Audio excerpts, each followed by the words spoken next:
하늘을 볼 겨를도 없이 정신없이 세상을 살다가 마음의 먹먹함이 내 삶을 짓누를 때 그제서야 주님을 찾습니다. 행복을 느낄 겨를도 없이 분주하게 세상을 살다가 인생의 허무함이 내 삶을 짓누를 때 그제서야 주님을 찾습니다. 오늘도 여전히 주님은 그 자리에서 우리를 끊임없이 돌보시는데 부족한 내 영혼은 아직도 갈 길을 모릅니다.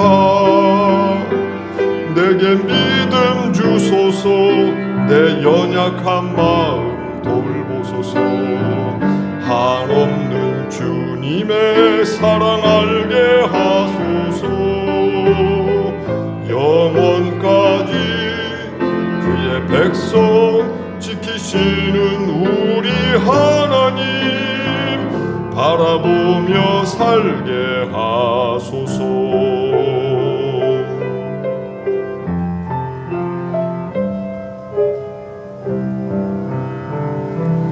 하늘을 볼 겨를도 없이 정신없이 세상을 살다가 마음의 먹먹함이 내 삶을 짓누를 때 그제서야 주님을 찾습니다. 행복을 느낄 겨를도 없이 분주하게 세상을 살다가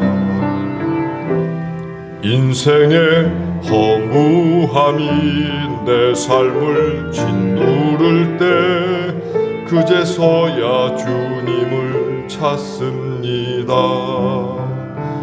언제나 사랑의 주님은 그 자리에서 끝까지 놓지 않고 붙드시는데 부족한 내 마음은 아직 돌아올 줄 모릅니다. 내게 믿음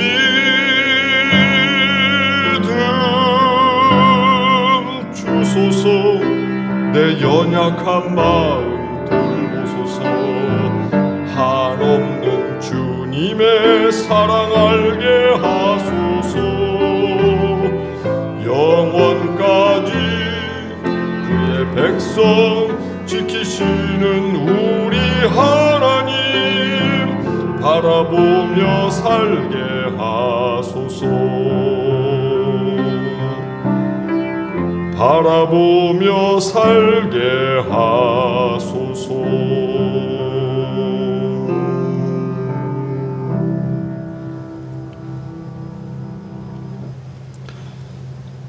겨울 들판을 거닐며 허형만 가까이 다가서기 전에는 아무것도 가진 것 없어 보이는, 아무것도 피울 수 없을 것처럼 보이는 겨울 들판을 거닐며 매운 바람 끝자락도 맞을 만치 맞으면 오히려 더욱 따사로움을 알았다. 듬성듬성 아직은 덜 녹은 눈발이 땅의 품 안으로 녹아들기를 꿈꾸며 뒤척이고 논두렁 밭두렁 사이사이 초록빛 싱싱한 키 작은 들풀 또한 고만고만 모여 앉아 저만치 밀려오는 햇살을 기다리고 있었다. 신발 아래 질척거리며 달라붙는 흙의 무게가 삶의 무게만큼 힘겨웠지만 여기서만은 우리가 알고 있는 아픔이란 아픔은 모두 편히 쉬고 있음도 알았다. 겨울 들판을 거닐며 겨울 들판이나 사람이나 가까이 다가서지도 않으면서 아무것도 가진 것 없을 거라고, 아무것도 키울 수 없을 거라고 함부로 말하지 않기로 했다. 나물은 봄에만 먹는 것으로 우린 알고 있지만 사실은 겨울에 파릇파릇하게 돋은 모든 풀들은 다 나물로 먹을 수 있다고 합니다. 독이 없기 때문이지요. 그래서 옛 선조들은 겨울 들판에 나가서 푸르게 자란 잎이 있으면 그것을 다 잘라다가 반찬으로 해 먹으면서 겨울 영양 보충을 했다고 합니다. 다 죽은 것 같은 들판, 겨울에는 그래서 모든 생명이 다 잠들어 버린다라고 생각하는 우리의 생각들. 그러나 사실 겨울 들판에 나가서 가만 하나하나 다 살펴보면 그 안에도 여전히 생명 활동이 왕성함을 우리는 알 수 있습니다. 코로나 시대 모든 것이 다 멈춰버리고 힘들고 더 일어서기 힘든 그런 절망적인 상황 같지만 이 상황 속에서도 열심히 살아가는 사람들이 있고 또 생명을 부지하기 위하여 하루하루 최선을 다하는 사람들이 있다는 사실. 그래서 우리가 코로나 하면서 스트레스만 받을 게 아니라 오히려 이 코로나 시대를 통해서 우리는 무엇을 변화시킬 건가? 어떤 것이 더 좋아질 건가? 그리고 한 걸음 더 나아가서 어떻게 하면 대한민국의 많은 사람들이 백신을 맞을까에 대해서만 염려할 게 아니라 저기 저개발 국가들, 백신을 맞지 못하는 그 사람들에게도 우리는 어떻게 하면 백신을 보내줄 수 있을지에 대해서도 고민할 줄 아는 그런 성숙함이 우리에게 필요하지 않겠습니까? 요즘에 일고 있는 여러 코로나 바이러스의 변이들, 그 모든 것들은 전부 백신을 맞지 못한 나라에서 발생하고 있습니다. 그렇다면 선진국들만 백신을 열심히 맞으려고 할 것이 아니라 코로나 변이가 일어나고 있는 저개발 국가의 국민들도 가족처럼 받아들이고 형제 자매처럼 받아들여서 그들에게도 우리가 누리는 혜택을 함께 나눔이 당연하지 않겠습니까? 나도 3차 맞았어 또는 4차가 필요하되 거기까지만 대화의 차원을 머물게 하지 마시고 한 걸음 더 나아가서 어떻게 하면 백신을 맞지 못하는 나라에 우리가 백신을 보내줄 수 있을지에 대해서도 고민할 줄 알아야 진짜 우리가 선진국 사람들이고 또 하나님을 믿는 그리스도인 아니겠습니까? 겨울 들판을 거닐어 보십시오. 그리고 그 안에 작은 생명 활동이라도 일어나고 있음을 한번 찾아보십시오. 그러면 그 푸릇푸릇한 아주 작은 잎에서 우리는 놀라운 하나님의 섭리를 발견할 수 있게 될 것입니다. 1시간여 되는 이 예배 속에서 우리 교우들께서 하나님의 구원의 음성을 듣기를 간절히 바랍니다.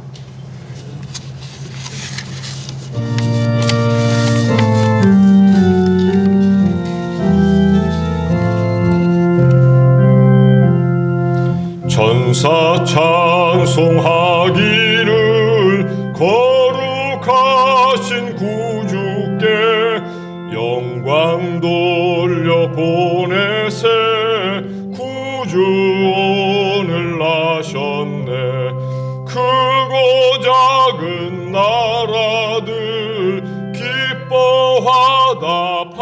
찬양하여라.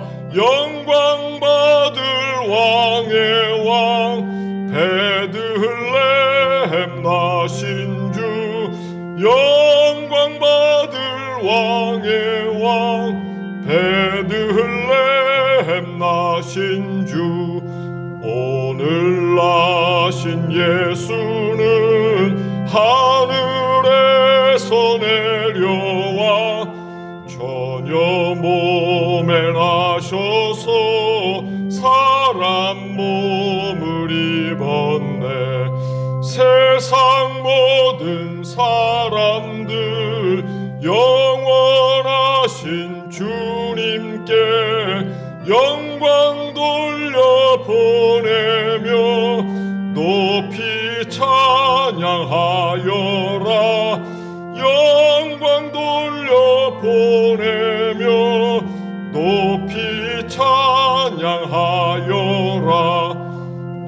의로우신 예수는 평화의 왕이시고 세상 빛이 되시며 우리 생명 되시네. 죄인들을 불러서 거듭나게 하시고 영생하게 하시니 왕께 영생하게 하시니 왕께 찬양하여라.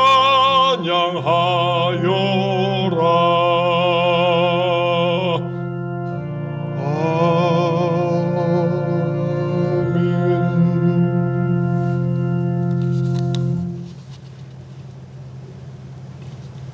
함께 교독하겠습니다. 그래서 예수 오셨습니다.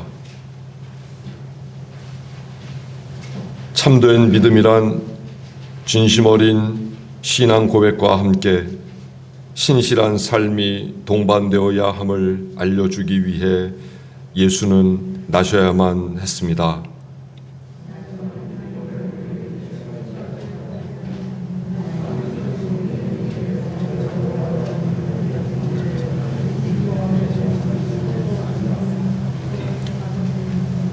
유대인, 이방인, 남자, 여자, 주인, 종, 건강하니, 병드니, 가난하니, 부유하니 모두 하나님 나라의 주인공이 될 수 있음을 알려주기 위해 예수는 나셔야만 했습니다.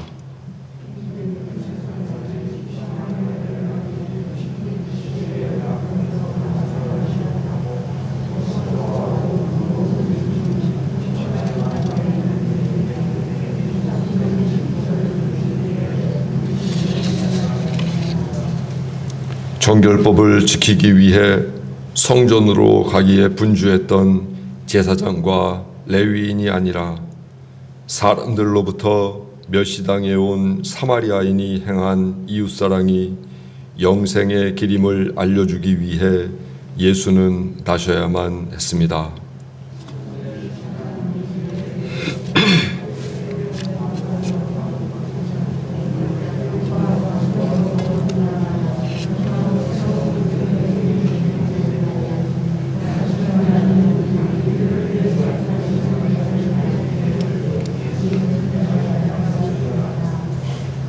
진정 하나님 원하시는 세상은 발전된 경제, 무기로 보장받는 안보, 불의한 타협의 정치가 아니라 오직 사랑과 평화, 정의와 평등의 정신이 살아 움직일 때 오는 것임을 알려주기 위해 예수는 나셔야만 했습니다.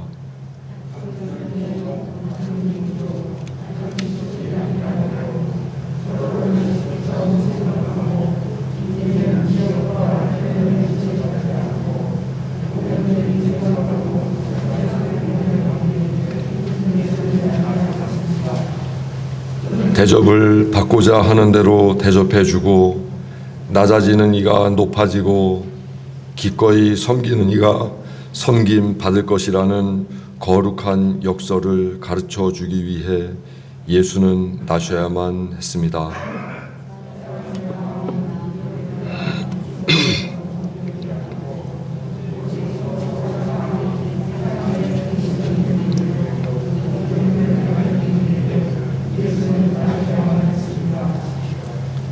신앙인의 길은 말구유, 광야, 십자가가 의미하듯 외롭고 힘든 길임을 알려주기 위해 예수는 나셔야만 했습니다.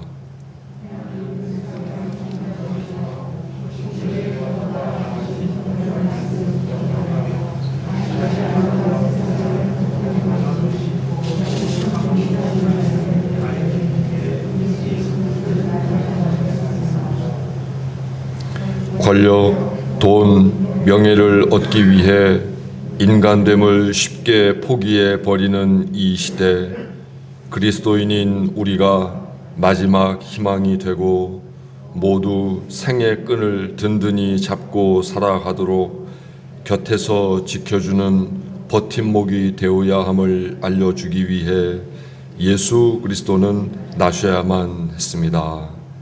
아멘. 오늘 하나님께서 주신 성경 말씀은 마태복음 1장 1절 말씀입니다. 제가 받들어 읽겠습니다. 아브라함과 다윗의 자손 예수 그리스도의 계보라. 아멘. 어제가 성탄절이었는데 오늘 성탄주일 예배로 드리니까 조금 낯서시죠? 하지만 12월 25일이 반드시 예수께서 나신 실제적인 역사의 날이 아니므로 예수님의 탄생을 축하하는 그 의미만 살려낼 수 있다면 하루쯤 늦어도 하나님이 좀 봐주시지 않을까요? 해서 오늘 예수 성탄에 대한 말씀을 함께 나누고 그 말씀에서 함께 은혜를 받고자 합니다. 마태복음 1장에 보면 예수님의 탄생을 소개하면서 먼저 예수님의 족보가 나옵니다. 그래서 우리는 의문을 갖게 되죠. 예수 그리스도의 나심은 이러하니라 하고 그냥 직접적으로 소개하면 될 텐데 왜 먼저 예수 그리스도의 족보를 그 앞에다 놓고 그 족보를 다 설명한 다음에 그 다음 예수님의 탄생에 대한 이야기를 우리에게 전해주고 있을까?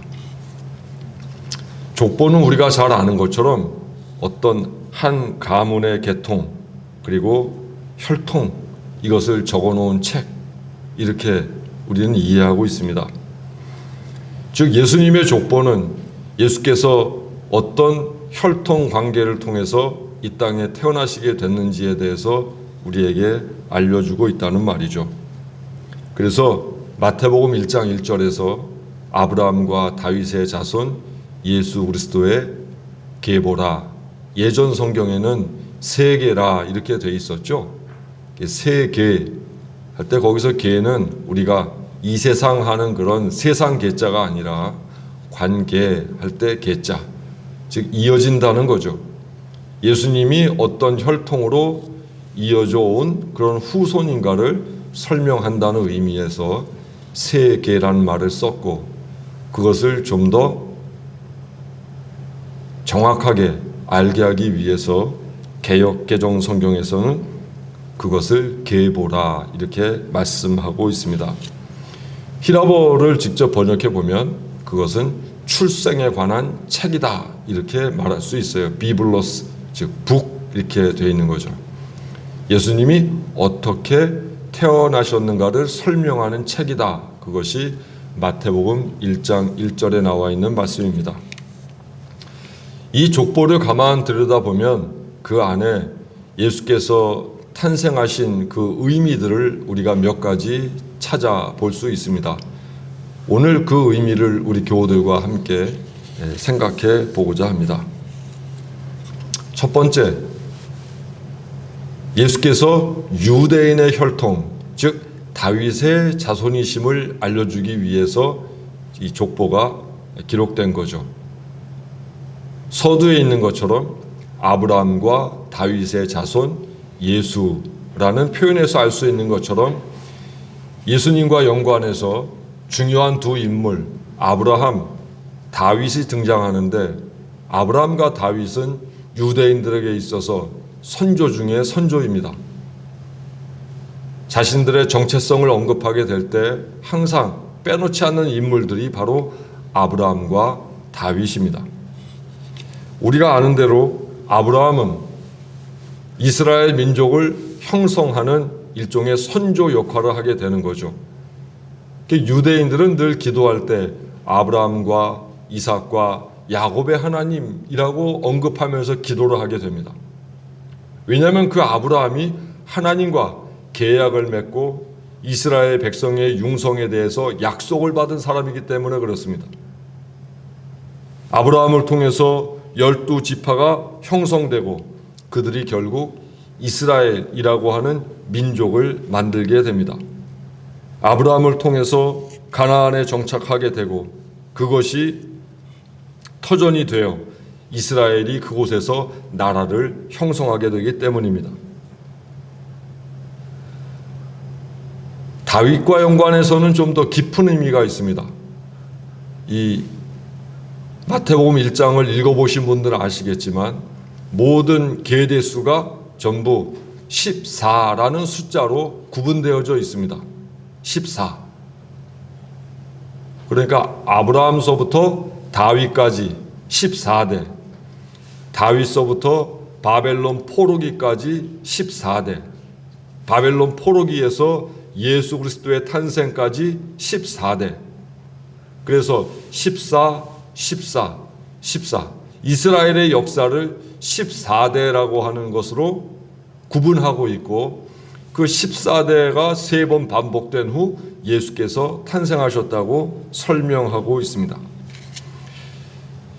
이스라엘의 문학 전통을 보면 숫자 상징법, 즉 게마트리아라고 하는 게 있습니다. 이 게마트리아는 뭐냐면은 숫자를 가지고 그 안에 어떤 의미를 부여해서 그 숫자를 쓰면 사람들이 그게 무엇을 의미하는지를 알게 하는 것입니다. 그러면 14라고 하는 숫자가 오늘 마태복음 1장에 3번이나 반복되는데 14는 게마트리아로 과연 어떤 의미를 가지고 있을까? 히브리어 글자에는 전부 숫자가 매겨져 있습니다. 물론 히라보도 마찬가지고 숫자가 매겨져 있는데 다위드 할 때 다위드 이 3개의 자음에 숫자들이 붙여져 있는데 그 숫자를 더해보면 얼마가 되냐면은 짐작하신 대로 14가 됩니다. 결국 14가 반복된 것은 다윗을 3번씩 강조하고 있는 것이고 예수 그리스도의 족보에 14가 3번 등장하는 것은 바로 그 중심이 다윗이고 그 다윗이 직접적으로 예수 그리스도와 연관된다는 사실을 우리에게 알려주고 있습니다. 그러면 다윗은 누구입니까?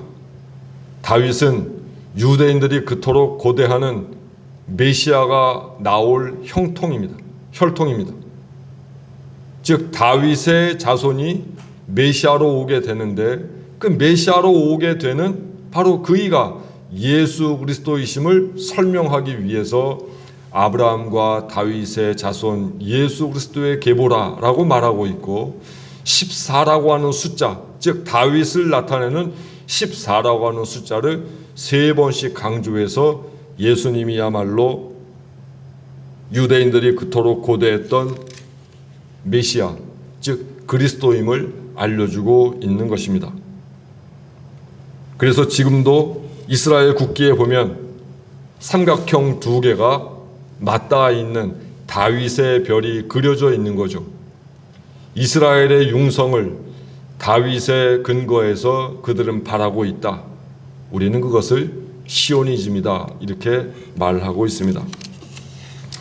즉 예수께서 아브라함과 다윗의 자손이라고 소개되고 있는 것은 유대인을 위하여 예수께서 오신 메시아이시고 그분이 아브라함과 약속하셨던 그 약속의 상징이심을 알려주기 위한 것입니다. 마태복음은 유대인들을 위한 복음이므로 그들에게 예수께서 아브라함과 다윗의 자손이라는 말을 언급해서 예수님을 설명하는 것은 당연한 일이라고 볼 수 있습니다. 그런데 만약 여기에서 끝나버렸다면 대한민국에 사는 우리와는 예수님이 별 상관이 없습니다. 유대인들의 메시아일 뿐 한국 사람인 우리에게 메시아는 별 상관이 없습니다. 그런데 두 번째 특징에서 우리와의 연관성이 드러납니다. 예수 그리스도의 탄생에 있어 이렇게 족보가 나타난 두 번째 이유는 바로 구원의 보편성을 알려주기 위해서죠. 즉 구원이 이스라엘 백성들에게만 혜택으로 주어지는 것이 아니라 모든 인류를 위해서 주어질 것임을 우리에게 알려주고 있습니다. 우리는 그것을 특수성이라고 이야기합니다. 선민의식, 대단히 좋은 거죠. 하나님이 우리를 선택했다. 대단히 좋은 거지만 반대쪽에서 보자면은 그것은 대단히 독선적이고 교만한 거고 독단적인 것이 될 수 있습니다. 하나님이 우리를 선택했다라고 하는 선민의식은 나에게는 정말 좋은 구원의 혜택이지만 그러면 선택을 받지 못한 사람들은 전부 저주를 받은 사람들입니까? 그 모든 사람들은 저주받은 사람들로 만들어버리고 만다는 것입니다. 하지만 예수께서 우리에게 오셔서 하신 말씀, 하나님이 세상을 이처럼 사랑하사 독생자를 주셨다. 즉 모든 사람들을 가리지 않고 하나님께서 구원을 베푸셨다는 겁니다. 그리스도교는 보편적이어야 합니다. 다시 말하면 교회 다니는 사람들끼리의 그리스도교여서도 안 되고 신앙을 고백하는 사람들만의 교회여서도 안 됩니다. 그리스도교는 온 인류를 위한 종교가 되어야 하고 그리스도교는 보편적인 성격을 가지고 있어야 합니다. 보편성이라고 하는 말에는 아무것도 차별이 없고 가리지 않는다는 뜻입니다.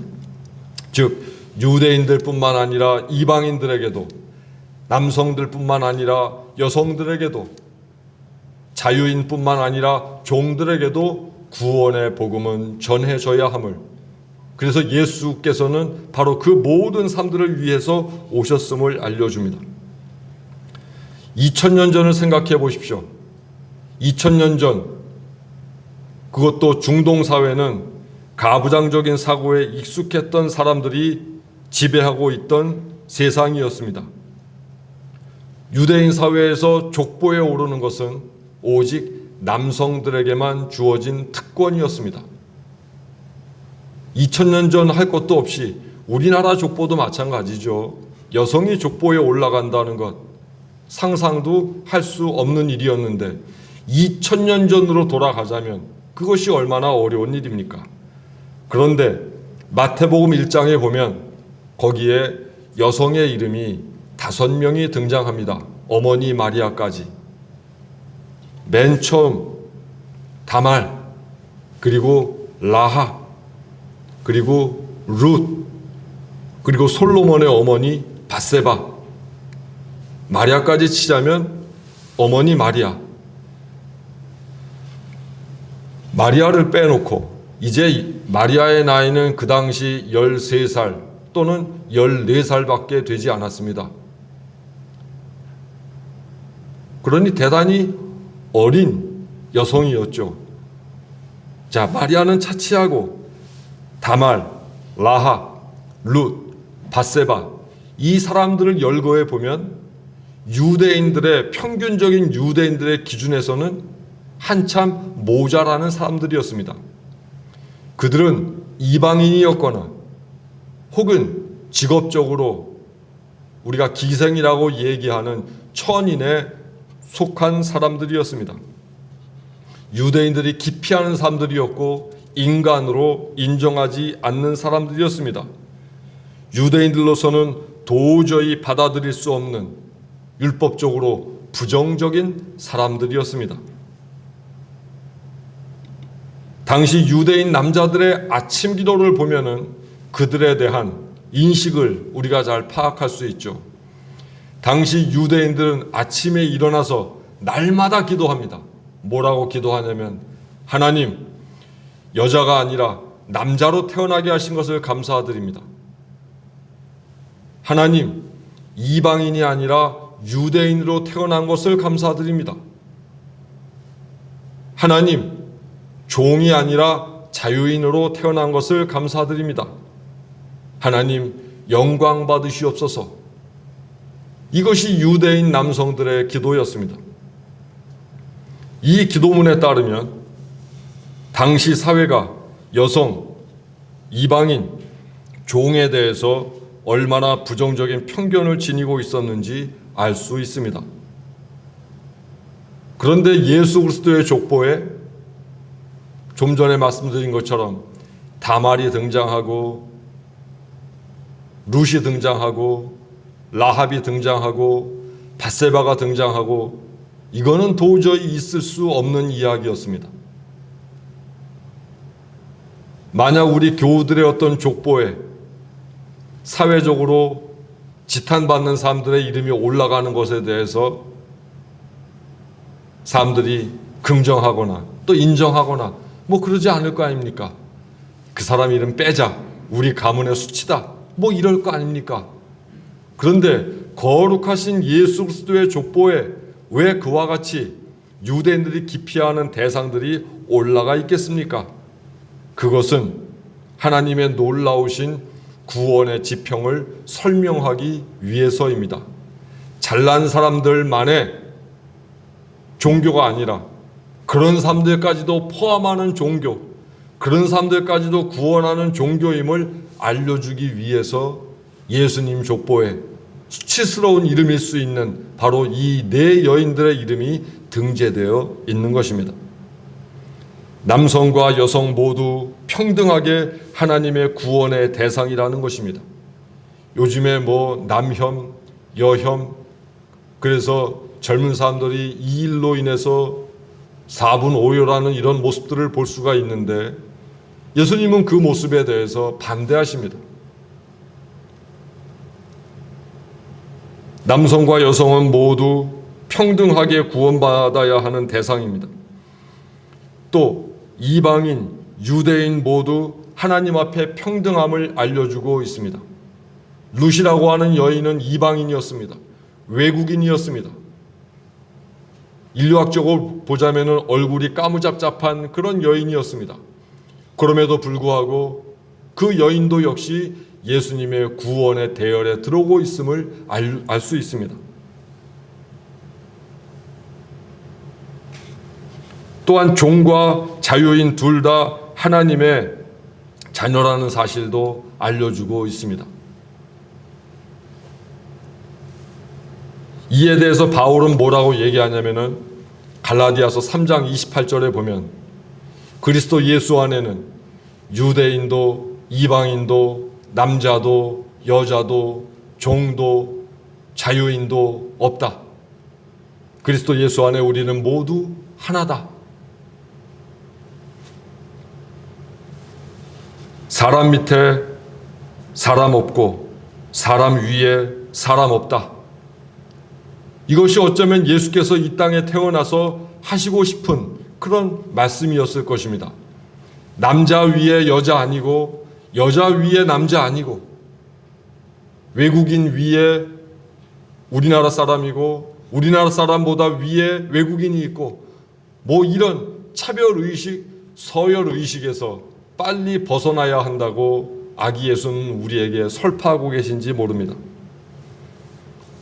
예수께서 태어나신 것은 2000년 전, 어떤 학자는 BC 4년에 태어났다고도 이야기하고 최근에 어떤 학자는 BC 1년, 서기가 시작되기 1년 전에 태어났다고 이야기하기도 합니다.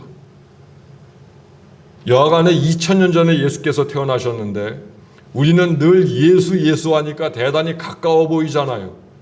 그런데 예수님이 언제적 사람이냐면은 우리가 잘 아는 신라의 김유신 장군보다 500년 앞선 분입니다.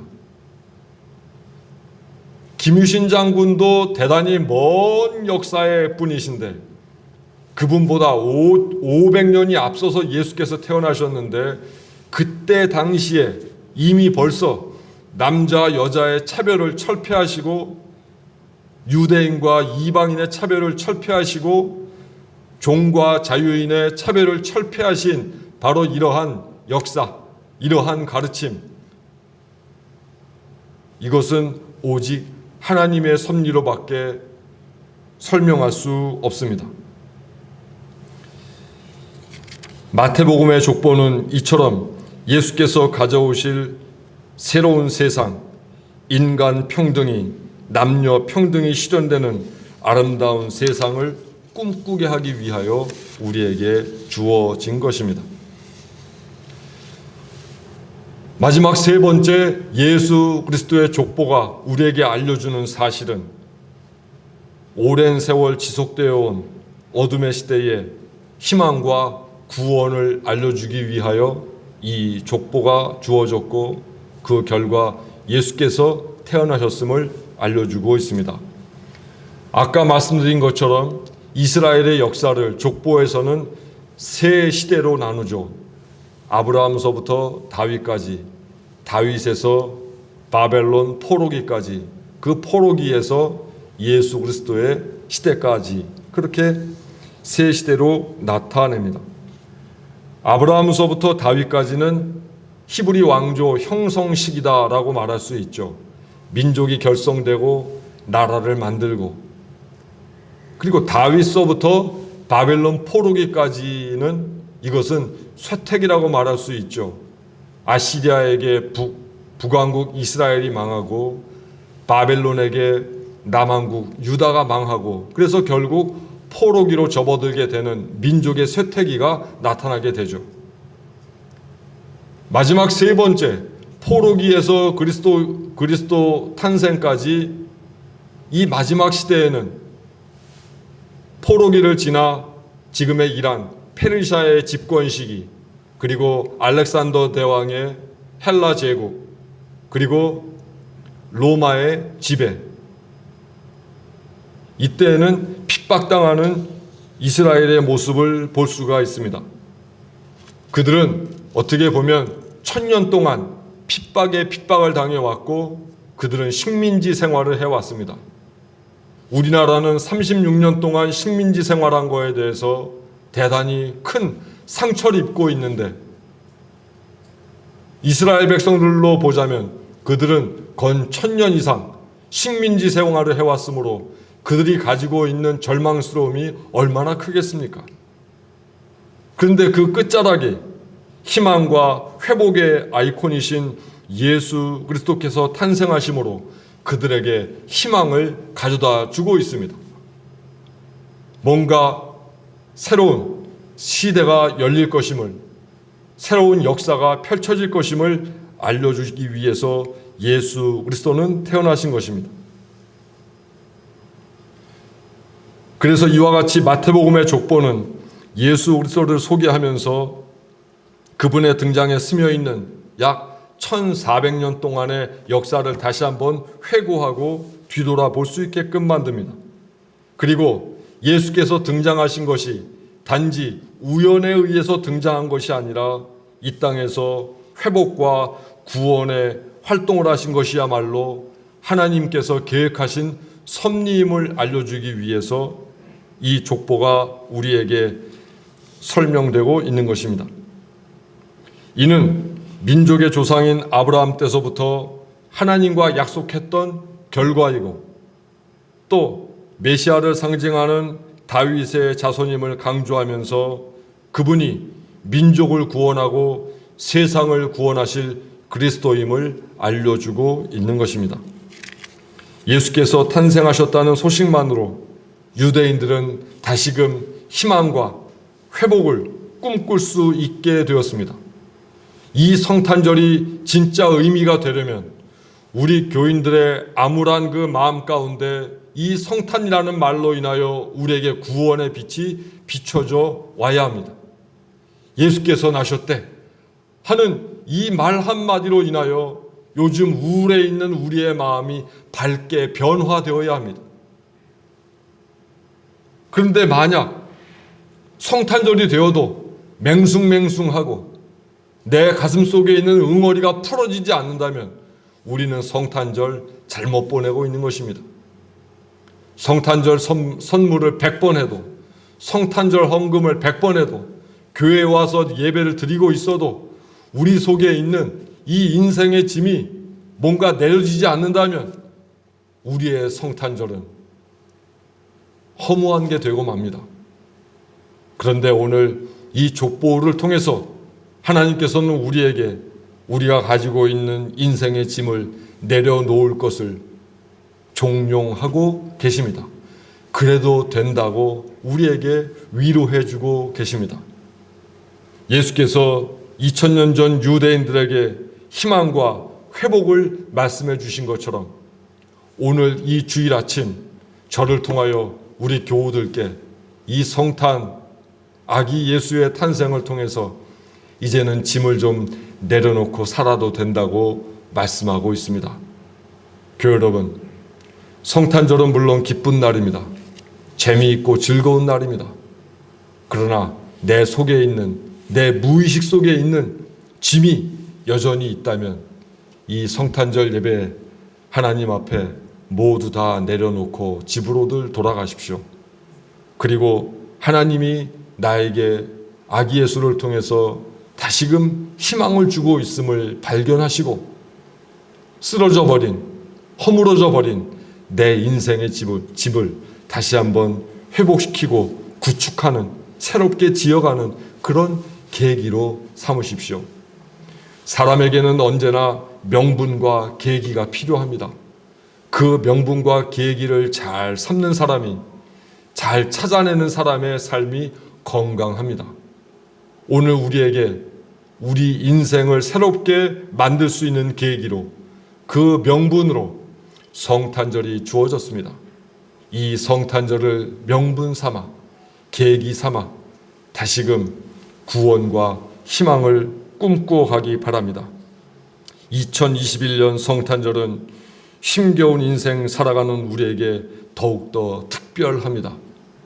이 인생 살아가면서 우리에게 수없이 생겨난 모든 상처기들을 이제 이 성탄의 기쁨으로 모두 깨끗하게 치유해 나가면서 이 어려운 시기를 극복해 나가야 합니다.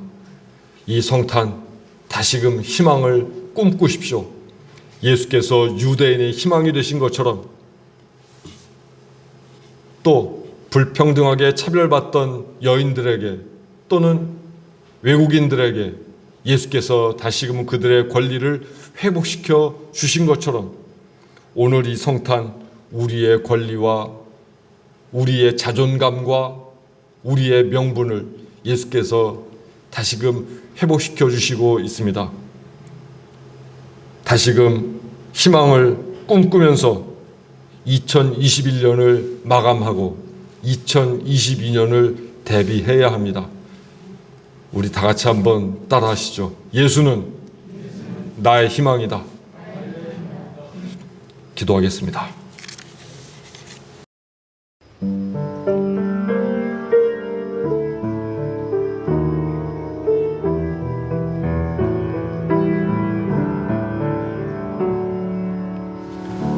내가 가진 것 중에서 가장 소중한 것으로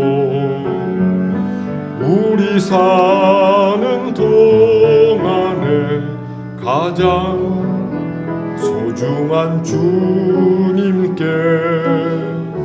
기꺼이 드리네. 모두 드리네. 넉넉히 받으신 주께 드리네.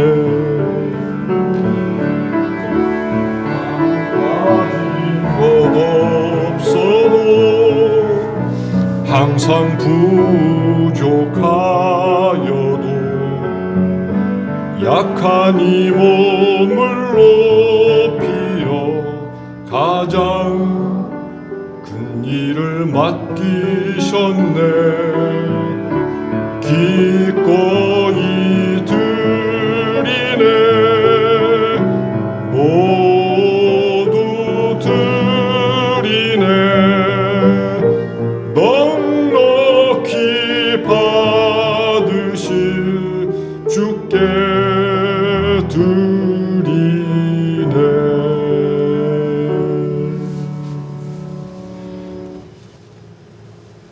하나님, 사랑하는 원천교회 모든 식구들, 땅을 팔고 사고 팔고 사면서 돈을 벌 생각 하지 않게 해주셔서 감사합니다.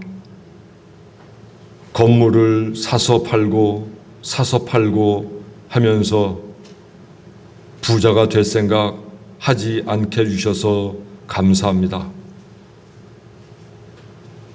열심히 손에 흙을 묻히고 이마에 땀을 흘리고 옷에서 땀낸 하루하루 일하면서 삶을 꾸려가게 하신 것 더욱더 감사드립니다.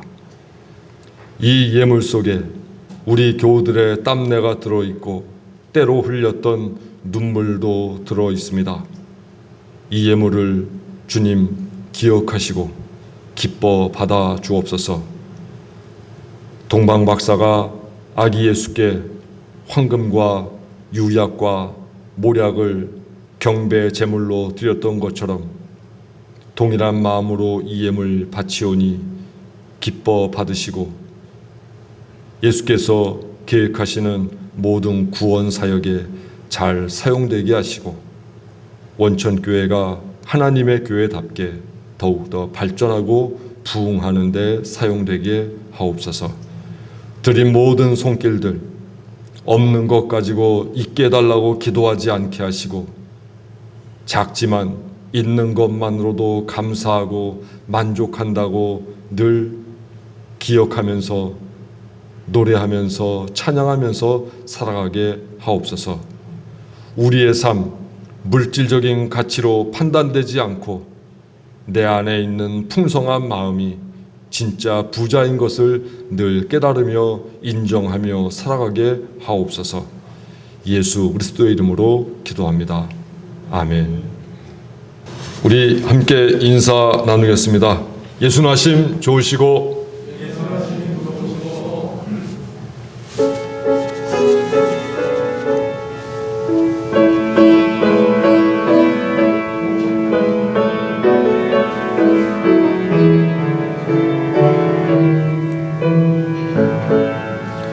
참 반가운 성도여 다 이리 와서 베들레헴 성 안에 가봅시다.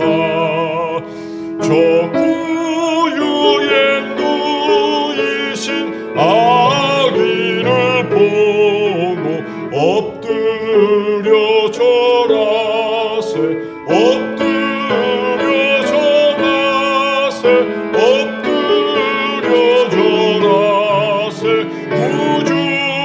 구주나셨네. 저 천사여 찬송 높이 불러서 이 광활한 천지에 울리려라. 주 하나님 앞에는 영광을 돌려 엎드려 절하세. 엎드려 절하세.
지금은 우리 주 예수 그리스도의 은혜와 하나님의 크신 사랑과 성령의 교통하심이 오늘 예배를 통하여 말씀을 통하여 이제 아기 예수 그리스도의 탄생의 뜻을 깨닫고 말씀을 읽을 때, 기도를 할 때, 교회에 올 때마다 희망을 발견하고 삶을 회복시키고 땅에 떨어진 자존감을 일깨워서 하나님의 백성으로서 품위와 품격 지니고 모든 이들에게 구원의 소식 전하며 살고자 하는 원천 신앙 공동체 사랑하는 우리 식구들 머리 위에 지금부터 영원토록 함께 하시옵기를 간절히 축원하옵나이다. 아멘.